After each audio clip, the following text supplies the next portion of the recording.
Regimento interno do TRT do Maranhão.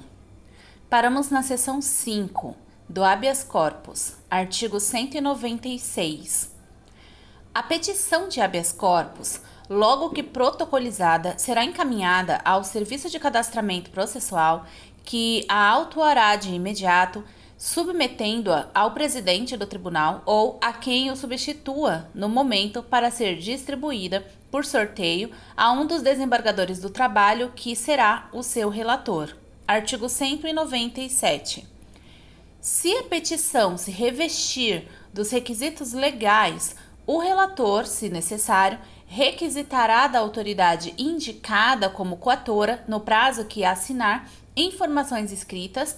Faltando qualquer daqueles requisitos, o relator mandará que seja preenchido, logo que lhe tenha sido apresentada a petição, o prazo de 2 dias. Parágrafo 1. Se o relator entender presentes os requisitos para concessão de liminar, observar-se-á a regra do artigo 136, parágrafo 1 deste regimento. Parágrafo 2. Se o pedido for indeferido in limine, o relator levará a decisão ao conhecimento do tribunal em sua primeira sessão, independentemente do pedido de informações. Artigo 198. Será sempre concedida vista dos autos ao Ministério Público do Trabalho pelo prazo de 2 dias, depois de prestadas as informações pela autoridade apontada como coatora. Artigo 199. Recebidas as informações, se não dispensadas, ouvido o Ministério Público, o habeas corpus será julgado na primeira sessão, podendo, entretanto, adiar-se o julgamento para a sessão seguinte. Parágrafo único. No julgamento do habeas corpus, o presidente não terá voto, salvo em matéria constitucional, proclamando-se, na hipótese de empate, a decisão mais favorável ao paciente. Artigo 200. A decisão concessiva de habeas corpus será imediatamente comunicada a quem couber cumpri-la. Artigo 665 do CPC. Sem prejuízo da remessa ulterior da cópia autenticada do acórdão. Parágrafo 1. A ordem de habeas corpus, lavrada pela Secretaria Judiciária e assinada pelo presidente do tribunal, enviar-se-á por ofício, telegrama, telex ou outro meio expedido. Parágrafo 2. Se a ordem do habeas corpus for cancelada para evitar ameaça de violência ou coação ilegal, dar-se-á ao paciente salvo-conduto assinado pelo presidente. Artigo 201. Havendo desobediência ou retardamento no cumprimento da ordem de habeas corpus, o presidente do tribunal expedirá mandado de prisão contra o desobediente e oficiará o Ministério Público a fim de que promova a ação penal. Artigo 202. Aplica-se subsidiariamente o Código de Processo Penal. Capítulo 8. Da restauração de autos e da habilitação incidente. Artigo 203. Verificado o extravio, a perda ou a destruição dos autos do processo no tribunal, a restauração de autos far-se-á de ofício ou a pedido de qualquer das partes ou do Ministério Público do Trabalho. Parágrafo único. O pedido será apresentado ao presidente do tribunal e distribuído, sempre que possível, ao relator do processo desaparecido. Artigo 204. A restauração será feita na forma da legislação processual civil, no que for aplicável. Artigo 205. No tribunal, a habilitação será requerida ao relator e perante ele processada, na forma da lei processual. Título 5. Dos recursos. Capítulo 1. Disposições preliminares. Artigo 206. As decisões do tribunal admitem os seguintes recursos. Inciso 1. Embargo de declaração. Inciso 2. Recurso de revista. Inciso 3. Recurso ordinário. Inciso 4. Agravo de instrumento. Inciso 5. Agravo regimental. Artigo 207. As decisões dos juízes do trabalho de primeira instância são passíveis de impugnação para as turmas do tribunal através dos seguintes recursos. Inciso 1, recurso ordinário. Inciso 2, agravo de instrumento. Inciso 3, agravo de petição. E inciso 4, agravo regimental. Artigo 208. Recebido e protocolizado, o recurso será submetido a despacho nos termos deste regimento. Capítulo 2. Do agravo regimental. Artigo 209. Cabe agravo regimental para o Tribunal Pleno ou a turma, observada a competência oponível, no prazo de 8 dias contados da intimação ou publicação no órgão oficial. Inciso 1. Das decisões do Corregedor Regional em reclamações correicionais. Inciso 2. Das decisões ou despachos do presidente do tribunal, presidente das turmas ou relator que ponha termo a qualquer processo, desde que não previsto outro recurso nas leis processuais. Inciso 3. Da decisão do relator proferida na forma do artigo 557 e parágrafos do Código de Processo Civil. Inciso 4. Do despacho que indeferir petição inicial de mandado de segurança, inclusive em primeira instância, de ação rescisória, de ação cautelar, habeas corpus e de ação anulatória. Inciso 5. Do despacho do presidente que resolver definitivamente pedido de requisição de pagamento de importâncias devidas pela Fazenda Pública. Inciso 6. Do despacho do presidente ou relator, concessivo ou de indeferimento de liminar em qualquer processo. Inciso 7. Do despacho do juiz de primeira instância, concessivo ou de indeferimento de liminar em mandado de segurança. Parágrafo 1. A petição conterá, sob pena de rejeição liminar, as razões do pedido de reforma da decisão agravada e será juntada aos próprios autos. Parágrafo 2. Quando o despacho ou decisão agravada for do presidente do tribunal ou do corregedor regional, ou do juiz de primeira instância em mandado de segurança, na hipótese do inciso 7 deste artigo, o agravo será distribuído a um relator que o submeterá a julgamento, tão logo seja ouvido o Ministério Público do Trabalho. Parágrafo 3.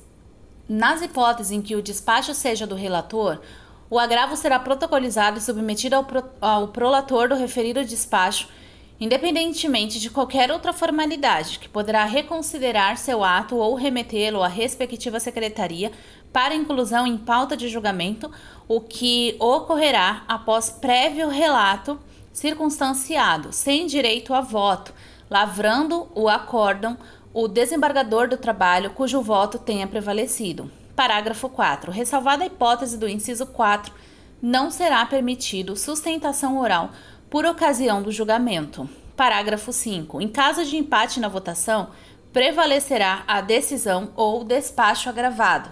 Capítulo 3. Dos embargos de declaração. Artigo 210. Os embargos de declaração serão opostos no prazo de 5 dias, contados da data da publicação, da conclusão da sentença ou do acórdão no órgão oficial em petição dirigida ao juiz de primeira instância ou ao relator, a qual deverá conter a indicação precisa do ponto contraditório ou omisso ou de manifesto equívoco no exame dos pressupostos extrínsecos do recurso. Artigo 211. Ausente o relator da decisão embargada por mais de 45 dias, observar-se-á o disposto no artigo 80 deste regimento. Artigo 212. Quando o juiz ou o relator verificar que a natureza da omissão a ser suprimida mediante o julgamento dos embargos possa levar à modificação do julgado, assegurará vista ao embargado pelo prazo de 5 dias. Parágrafo único. Nos embargos processados perante o tribunal, antes da inclusão em pauta, serão os autos submetidos à apreciação do magistrado que atuou como revisor. Artigo 213. Aplicam-se aos embargos de declaração as disposições dos artigos 535 a 538 do Código de Processo Civil. Capítulo 4. Do recurso de revista.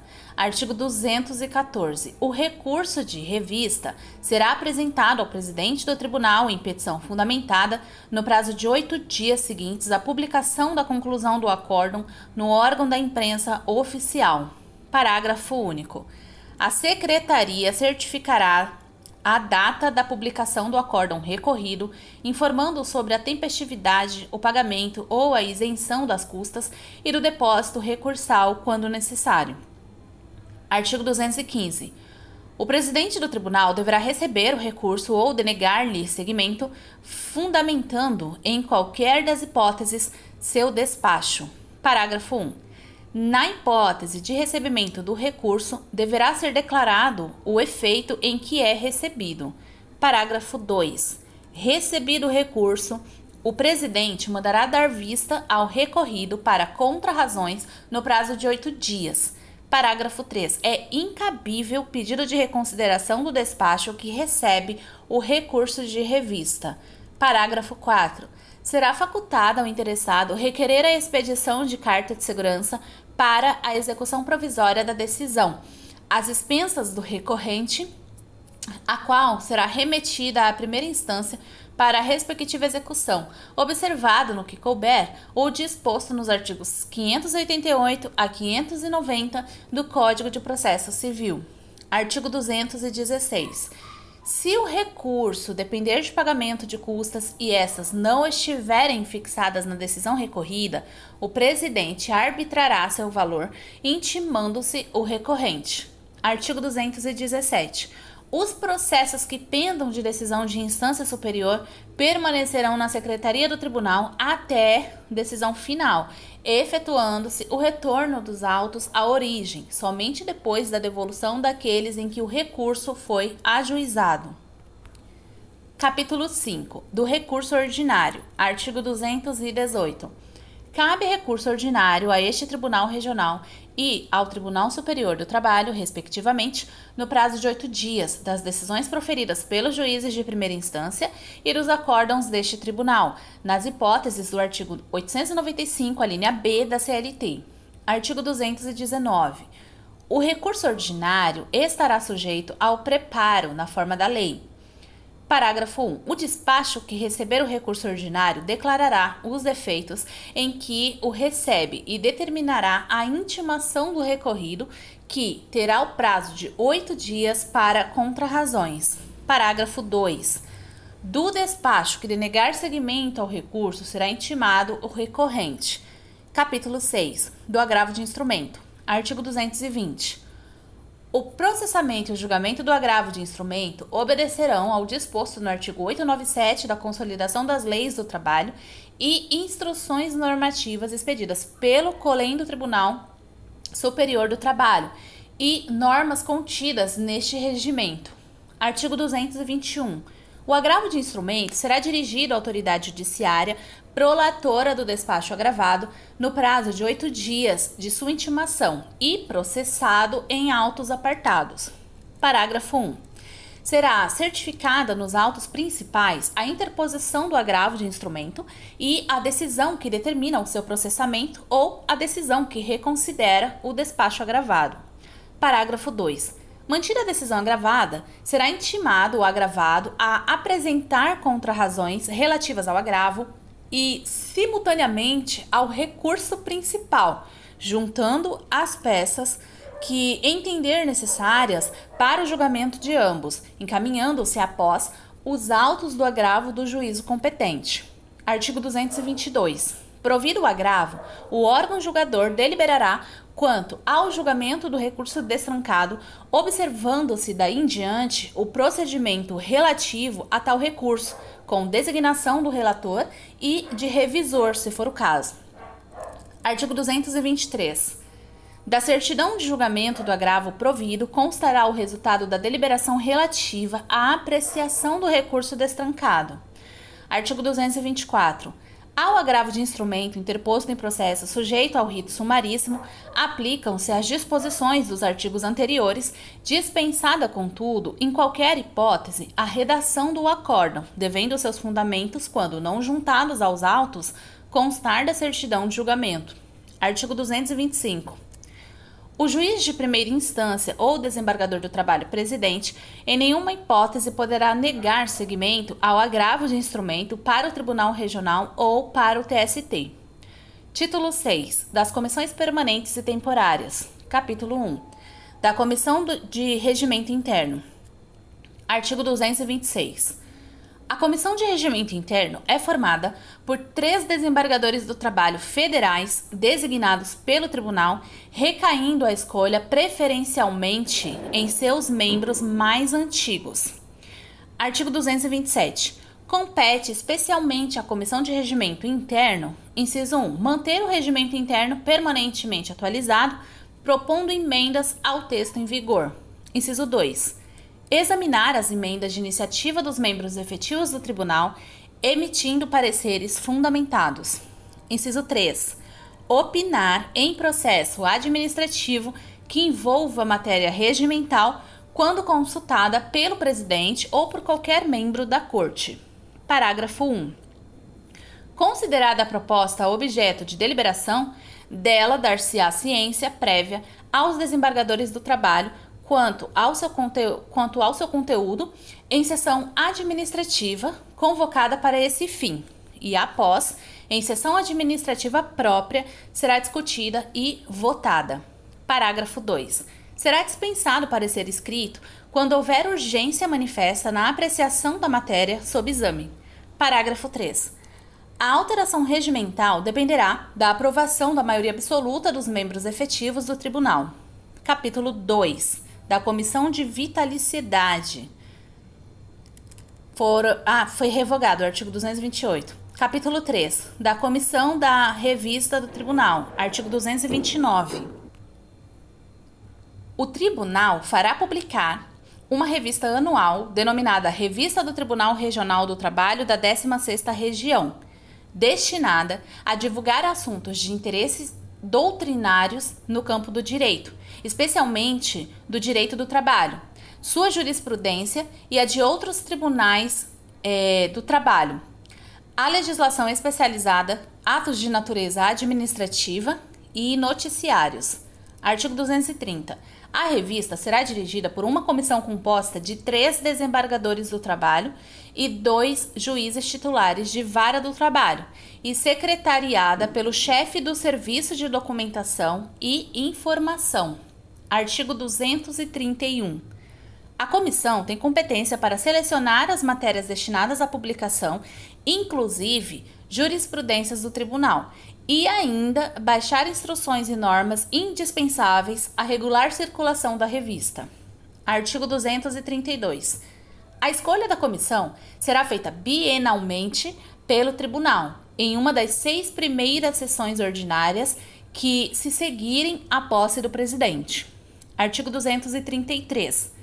A presidência da comissão será exercida por um dos desembargadores do trabalho que a integrarem, cabendo ao outro a substituição nas mesmas condições previstas neste regimento para a do presidente do tribunal. Artigo 234.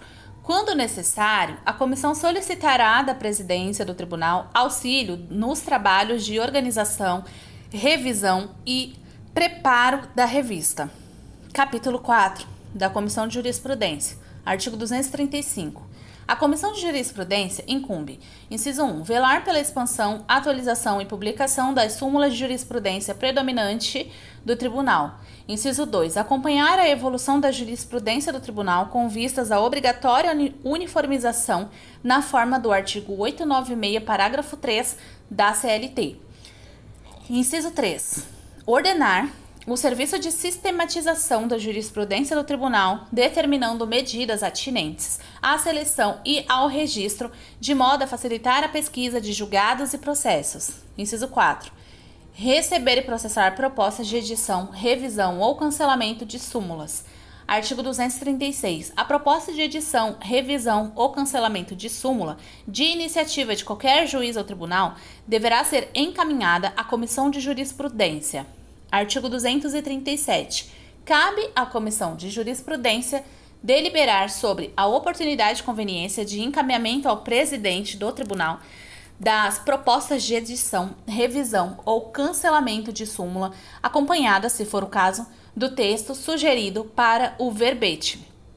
Parágrafo 1. Havendo proposta de edição, revisão ou cancelamento de súmula, firmada por desembargadores do trabalho da Corte, deverá a comissão encaminhá-la ao presidente do tribunal. Parágrafo 2. Na hipótese de ser declarada a inconstitucionalidade do texto de lei ou de ato normativo do poder público em que se basear súmula anteriormente editada, a comissão encaminhará diretamente a proposta de cancelamento do verbete dispensado o procedimento previsto nos parágrafos anteriores.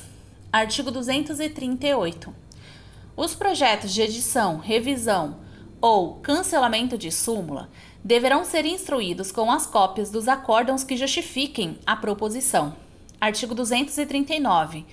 O juiz proponente da súmula ou aquele indicado pelos proponentes será o relator da matéria perante o Tribunal Pleno. Artigo 240. Para o exame e a apreciação dos projetos de súmula, o Tribunal Pleno será composto unicamente de seus membros efetivos e decidirá pelo voto da maioria absoluta dos juízes. Parágrafo único.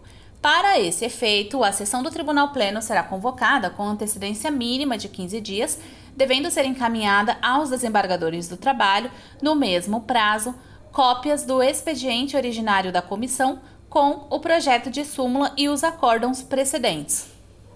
Artigo 241. As súmulas, datadas e numeradas, acompanhadas da relação dos julgados precedentes, serão publicadas por 3 vezes consecutivas no Diário da Justiça, observado o mesmo procedimento no cancelamento. Parágrafo único. Os verbetes cancelados ou alterados guardarão a respectiva numeração com a nota correspondente, tomando novos números os que resultarem de revisão da orientação jurisprudencial anterior. Artigo 242.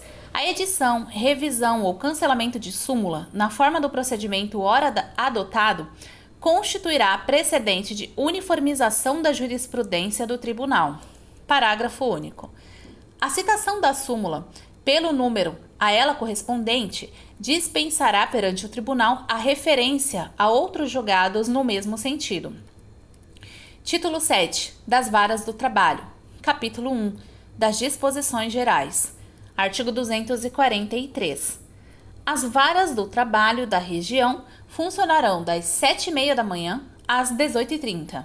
Parágrafo 1. Cada vara do trabalho é composta, no mínimo, de um juiz do trabalho que será o seu titular. Parágrafo 2. O juiz titular de vara do trabalho e seus auxiliares ou substitutos serão responsáveis pelo bom andamento dos serviços da respectiva secretaria.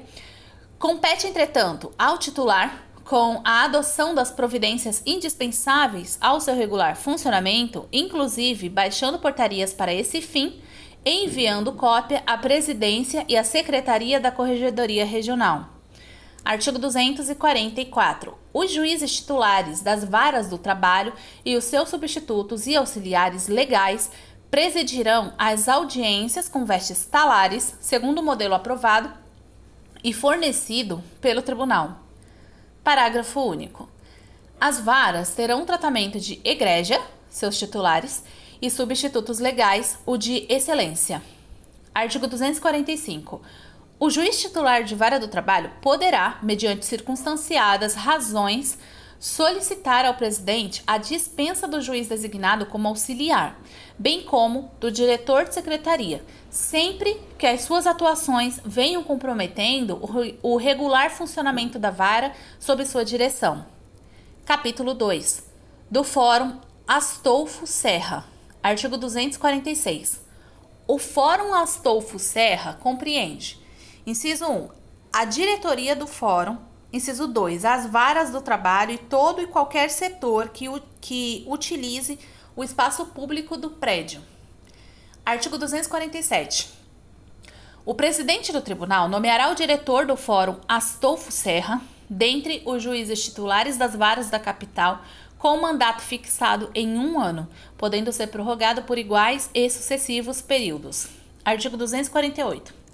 Compete ao diretor do Fórum: inciso 1. Dirigir os serviços comuns a todas as varas. Inciso 2. Administrar o prédio do Fórum, adotando as providências de caráter administrativo indispensáveis aos serviços comuns a todas as varas nele localizadas.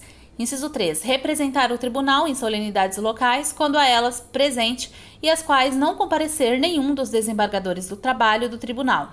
Inciso 4. Providenciar a publicação semanal da lista de juízes substitutos escalados para funcionarem nos processos de conciliação de todas as varas do trabalho da capital, obedecida o quanto possível à lista de antiguidade sem prejuízo de suas atividades normais. Inciso 5. Organizar as atividades afetas à uniformização de procedimentos nas varas trabalhistas, tais como centrais de mandados e outras correspondentes. Parágrafo único. Compete ainda à diretoria do Fórum, a linha A, coordenar e supervisionar o funcionamento da central de mandados, exigindo dos oficiais de justiça produtividade e empenho no cumprimento dos mandados, se provocado por algum magistrado do trabalho. A linha B, designar oficial de justiça para apoio às varas federais do trabalho nos interiores, quando requeridos. A linha C, autorizar a ocupação dos espaços interiores, auditório, sala de treinamento e etc., para eventos previamente solicitados.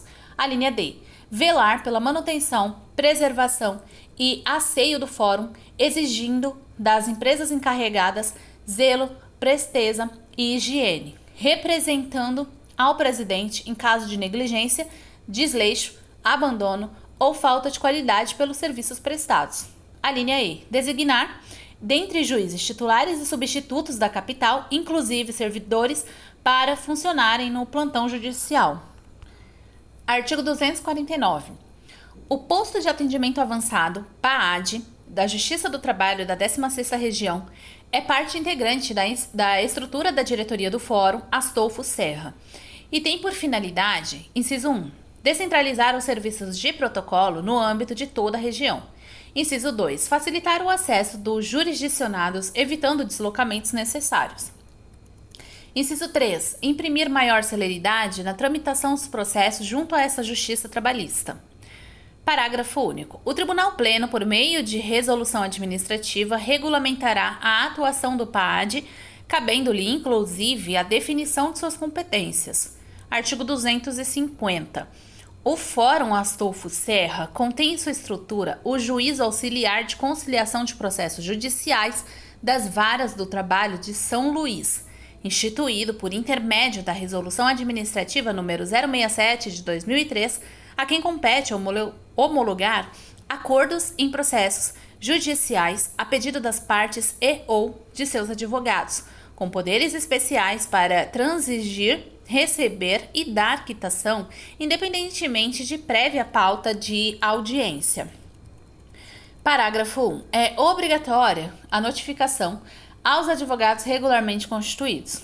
Parágrafo 2. Os magistrados que integram o Juízo Auxiliar de Conciliação podem requisitar os processos em tramitação por quaisquer das varas do trabalho da capital, com a finalidade de dar cumprimento ao disposto no caput deste artigo, independente de suas atividades judicantes.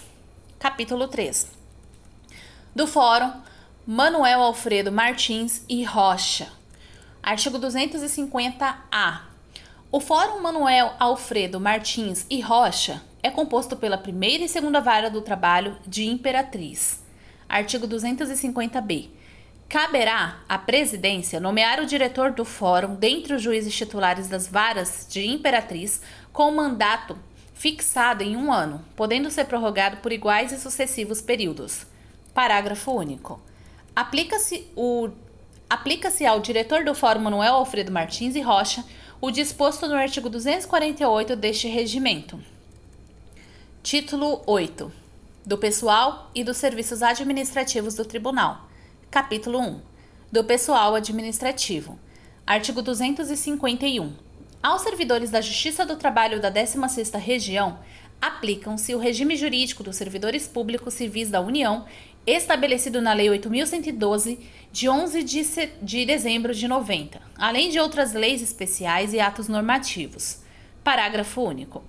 A carreira e o regime remuneratório dos servidores da Justiça do Trabalho da 16ª Região são regulados pela Lei 9421, de 24 de dezembro de 96, bem como pelos atos reguladores baixados no âmbito de suas respectivas competências, pelo Tribunal Superior do Trabalho e pelo Tribunal Regional do Trabalho da 16ª Região. Artigo 252. Os servidores da Justiça do Trabalho da 16ª Região cumprirão jornadas de trabalho sob controle de frequência e horário de conformidade com as escalas estabelecidas pelo Tribunal. Artigo 253. Os horários de expediente de atendimento ao público no Tribunal, bem como nas demais unidades administrativas e nas unidades judiciárias de primeira instância, serão estabelecidos por resolução administrativa aprovada pelo Tribunal Pleno mediante iniciativa do presidente do Tribunal. Artigo 254. A nomeação e designação dos cargos em comissão e funções comissionadas serão privativas do presidente do Tribunal, observado que deverá destinar no mínimo 50% dos cargos em comissão, CJ-1 a CJ-04, a servidores integrantes das carreiras judiciárias, sendo o limite de 80% em relação ao total das funções comissionadas FC-1 a FC-6. No caso das funções comissionadas, os 20% restantes deverão ser ocupados exclusivamente por servidores ocupantes de cargos de provimento efetivo, titulares de emprego público, limites estabelecidos pelo artigo 9, parágrafos 1 e 2 da Lei 9421 de 96, com redação dada pela Lei 10.475 de 2002. Parágrafo único. O cargo de assessor de desembargadores do trabalho do tribunal será provido em comissão por ato de nomeação do presidente mediante livre indicação do respectivo magistrado, sendo exigido o título de bacharel em direito. Artigo 255.